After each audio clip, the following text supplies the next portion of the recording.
अयोध्या के राम मंदिर में आस्था के नाम पर जो लूट का खेल चल रहा था, उसका कच्चा चिट्ठा एसआईटी की शुरुआती रिपोर्ट ने खोल करके रख दिया है और ये पूरा चिट्ठा ट्रस्ट की बैठक में सामने आया है। ये कोई मामूली हेरफेर नहीं है, बल्कि भगवान के दरबार में सोची समझी साजिश के तहत डाला गया संगठित डाका था। 40 दिन की सीसीटीवी फुटेज ने इन चोरों के हर उस घिनौने चेहरे को बेनकाब करके रख दिया है जो राम नाम की लूट में लगे हुए थे। एसआईटी के इस विस्फोटक रिपोर्ट के मुख्य बिंदुओं ने चौंकाने वाले खुलासे करते हुए पूरी कलई खोल दी है। नंबर 1, 40 दिन 70 बार चोरी, जूतों और मोजों में नोटों की गड्डियां। जी हां, एसआईटी ने जब 27 अप्रैल 2026 से 5 जून के बीच में 40 दिन के सीसीटीवी फुटेज निकाले, खंगाला, एक एक आदमी की एंट्री एग्जिट देखी और इस दौरान पाया कि किस तरह से लोगों ने चुपचाप धीरे से गिनती करने के बाद जहां पाया वहां नोटों की गड्डियां छिपाई और निकल गए। इन 40 दिनों के भीतर काउंटिंग रूम के अंदर कर्मचारियों ने 1-2 बार नहीं बल्कि पूरे 70 बार चोरी की वारदात को अंजाम दिया और ये सब कुछ एसआईटी की रिपोर्ट में सामने आ चुका है।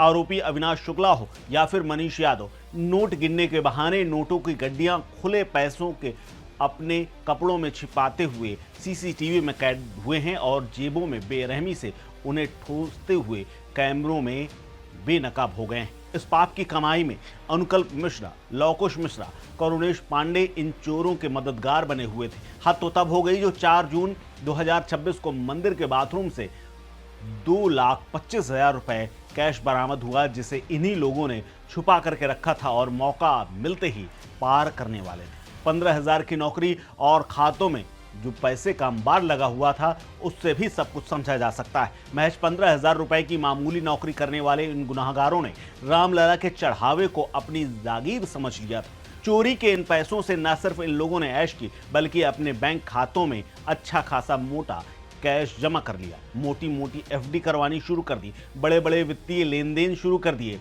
मकान खरीदना शुरू कर दिया, जमीनें खरीदी, कार खरीदी और बड़े बड़े फार्म हाउस बनवाने की प्लानिंग बनाने लगे। एसआईटी के हाथ लगे बैंक रिकॉर्ड्स बताते हैं कि यह खेल 27 अप्रैल से भी बहुत पहले से खुलेआम धड़ल्ले से खेला जा रहा था।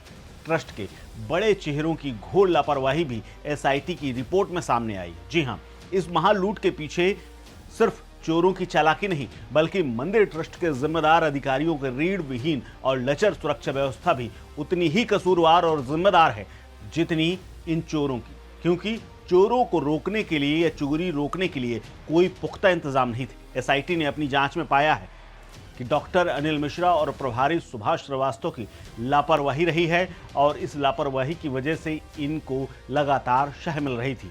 दरअसल नियमों की धज्जियां खूब उड़ाई जा रही थी। काउंटिंग रूम में आने जाने वालों की रोजाना होने वाली तलाशी के नियमों का मजाक बना दिया गया था। चूंकि जान पहचान थी, ऐसे में सब बेधड़क होकर के अंदर जाते थे, अंदर से बाहर निकल आते थे। तलाशी को रोजाना की बजाय रैंडम कभी कभार किया जाता था, क्योंकि सब परिचित हो गए थे और एक दूसरे में भाई भतीजावाद फैल चुका था, याराना फैल चुका था। चोरों के लिए खुली छूट। जी हाँ, कर्मचारियों के लिए बिना जेब वाले कपड़े पहनने के नियम हवा में उड़ा दिए गए। वो मोबाइल फोन, चाबियां और निजी सामान लेकर के आराम से नोट गिनने बैठते ही थे और बैठने के अलावा बातचीत करते हुए आराम से सब कुछ करते थे और उसके बाद गड्डियां बनाने के बहाने तमाम गड्डियों के बीच में से एक गड्डी को निकाल करके जेब में छिपा लेते थे। इसके अलावा हुंडी, जिसे डोनेशन बॉक्स यानी दान पात्र कहा जाता है, उसके पैसों का कोई अलग से लेखा जोखा रखने की बजाय सारी रकम आपस में मिला दी जाती थी ताकि चोरी पकड़ी न जाए, रकम का सही आंकड़ा सामने ना आने पाए। इसके अलावा अब जरा ये भी जान लीजिए कि अनिल मिश्रा और सुभाष श्रीवास्तव रडार में क्यों आ गए। दरअसल डॉक्टर अनिल मिश्रा वित्तीय मामलों और कैश कलेक्शन के मुख्य जिम्मेदार यही थे और बैंक के साथ एमओयू भी वही आधिकारिक व्यक्ति करने वाले भी थे, यानी वही एमओयू जो साइन हुआ था इन्होंने ही किया था। उन्हें सब पता था कि कर्मचारी की तलाशी नहीं हो रही, फिर भी उन्होंने इसे रोकने के लिए कोई लिखित आदेश जारी ही नहीं किया, ना ही मॉनिटरिंग सही से की। इसके अलावा एसबीआई के रिटायर्ड अफसर जिनका नाम सुभाष श्रीवास्तव, गणना कक्ष के प्रभारी होने के बावजूद इन्होंने अनुशासन के धज्जियां उड़ा करके रख दी। इन्होंने बिना किसी प्रकार के अथॉरिटी के दान पात्रों की मुख्य चाबियां अनाधिकृत रूप से रमाशंकर यादव उर्फ टिन्नू यादव को दे दी और वही इन चाबियों को लेकर के मंदिर परिसर में घूमता था। एसआईटी ने इसे सुरक्षा के लिहाज से बेहद खतरनाक और जोखिम भरा माना है। इसके अलावा मास्टरमाइंड टिन्नू यादव का क्रिमिनल नेक्सस जो है उसको लेकर के भी एसआईटी ने कई पॉइंट्स में जिक्र किया है। उन्होंने ये बताया है कि जहां अविनाश, अनुकल्प, लौकुश और मनीष सीधे तौर पर नोट पार कर रहे थे, वहीं रमाशंकर यादव उर्फ टिन्नू यादव इस पूरे गैंग का गॉडफादर बना हुआ था। एसआईटी ने इसे पूरे मामले में आपराधिक षड्यंत्र रचने, चोरी में मदद करने और उकसाने का मुख्य दोषी पाया है, यानी आरोपी बना दिया है। इसी टिन्नू ने रसूख के दम पर के अपने भतीजे मनीष यादव को 15 अप्रैल 2026 को काउंटिंग रूम की ड्यूटी पर लगवाया था ताकि लूट का खेल और बड़ा किया जा सके और इस लूट की रकम को और बढ़ाया जा सके। इसके अलावा बड़ा सवाल यह है कि राम मंदिर की सुरक्षा और मर्यादा का दम भरने वाले अधिकारियों की नाक के नीचे 40 दिन में 70 बार चोरी हो गई और वो सब सोते रहे।